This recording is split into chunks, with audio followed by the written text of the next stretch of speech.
Hello everyone, I am बाबा साहब Jadav, English language trainer. आज मैं आपको बताने वाला हूँ ईडियम्स के बारे में। सो गाइज, ईडियम्स यानी मुहावरे, और जो कि हम हमारे डे टू डे कम्युनिकेशन में यूज करते हैं, हमारे बोली भाषा में भी उसका यूज होता है। लेकिन आज मैं आपको बताने वाला हूँ इंग्लिश में के 5 मुहावरे जो कि हम डे टू डे कम्युनिकेशन में यूज कर सकते हैं। So guys, with the help of idioms we can say many things in few words, यानी थोड़े शब्दों में हम बहुत ज्यादा बोल सकते हैं। Idioms can enrich our language and it's beautify our language. भाषा को खूबसूरत बनाने का काम idioms करते हैं। तो मैं आज आपको बताने वाला हूँ 5 ऐसे idioms जो कि आप आपके डे टू डे कम्युनिकेशन में यूज कर सकते हैं अच्छे से। तो आइए देखते हैं idioms। ओके गाइस, तो मैं आपको बताने जा रहा हूँ 5 ऐसे इडियम्स जो कि आप आपके डे टू डे कम्युनिकेशन में यूज कर सकते हैं। और एक बात मैं आपको इडियम्स के बारे में बता दूं कि इडियम्स ये बहुत ही मजेदार होते हैं। इसके शब्द कुछ और होते हैं और उसका मतलब कुछ और निकलता है। Okay, from the idioms the very beautiful meaning comes out. Okay, तो सबसे पहले हम देखते हैं एट द 11th आवर। अब गाइस, इसका मतलब ये नहीं होता कि 11 बजे पे या 11वें घंटे पे। नो, इसका मतलब होता है एट द लास्ट मोमेंट, यानी एकदम से आखिरी क्षण में, यानी आखिरी वक्त पे।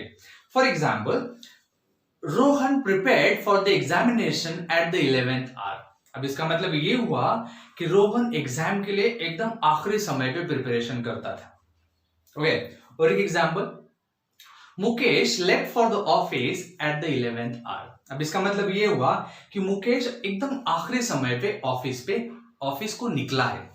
ओके, अब हम बात करेंगे दूसरा इडियम जो हमने यहां पर लिया है, ब्रेड एंड बटर। अब गाइस, इसका मतलब ब्रेकफास्ट नहीं होता है जो कि हम ब्रेड एंड बटर ब्रेकफास्ट में यूज करते हैं। यहां पर इसका मतलब कुछ और निकलता है और उसका मतलब होता है अर्निंग लाइवलीहुड, यानी हमारी उपजीविका चलाने के लिए जो हम कमाते हैं या जिससे हमारा जीवन चलता है, जिससे हमारी उपजीविका चल पाती है, उसको कहते हैं हम ब्रेड एंड बटर।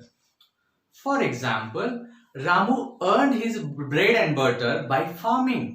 खेती करके रामू उसका ब्रेड एंड बटर कमाता है। और एक एग्जाम्पल मैं आपको बताऊं,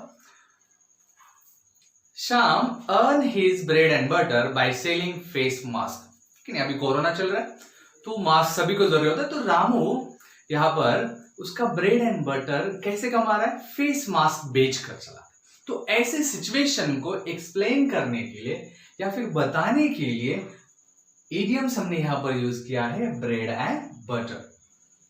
अब हम बात करेंगे तीसरा जो इडियम मैंने आपके लिए लिया है, वो है once in a blue moon. Okay, once in a blue moon यानी चांद के अंदर, इसका मतलब नहीं होगा। यहां पर इसका मतलब निकलता है वेरी रियरली, यानी कभी कभी, जो हमेशा नहीं होता है। ओके, बहुत मुश्किल से एक आधे बार होता है। तो वैसे सिचुएशन को हम यूज कर सकते हैं इस इडियम के साथ, once in a blue moon. जैसे कि Rohan take leave from office once in a blue moon, यानी रोहन ऑफिस से छुट्टी कभी कभी लेता है। वो कभी छुट्टी नहीं लेता, लेकिन एक आधे बार, बहुत ही रियरली जब वो छुट्टी ले रहा है, तो हम यहां पर कहेंगे कि Rohan take leave from office once in a blue moon. Okay okay guys, अब हम देखेंगे अगला इडियम, और वो है not your cup of tea. अब इसका मतलब ये नहीं होता कि ये तुम्हारे चाय का कप नहीं है। गाइस, इसका मतलब कुछ और है, और उसका मतलब है something that is not of your taste और लाइकिंग, जो तुम्हारे बस में नहीं है, जो तुम नहीं कर सकते या तुम पसंद नहीं करते। तो उस सिचुएशन को हम not your cup of T इस इडियम के साथ एक्सप्लेन कर सकते हैं। फॉर एग्जाम्पल, सारा is very bad eight tennis. सारा बहुत खराब टेनिस खेलती है, तो हम कहेंगे it's not her cup of T, वो उसके बस की बात नहीं है।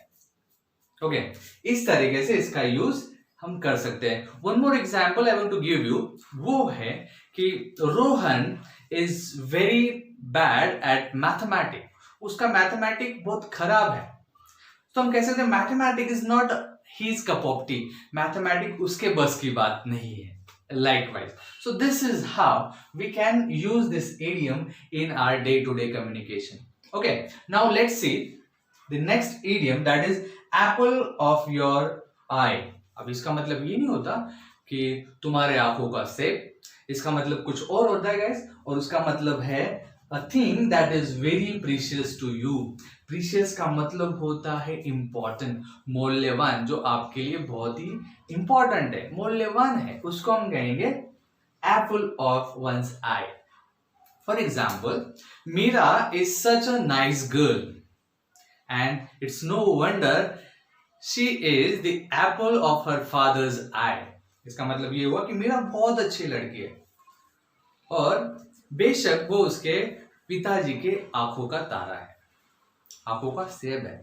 This is how guys, in this way we can use this 5 idioms in our day-to-day communication to express our thought very nicely and in a few words, and it beautify our language. It shows our fluency of English. So if you like this, hit the like icon. Thank you very much.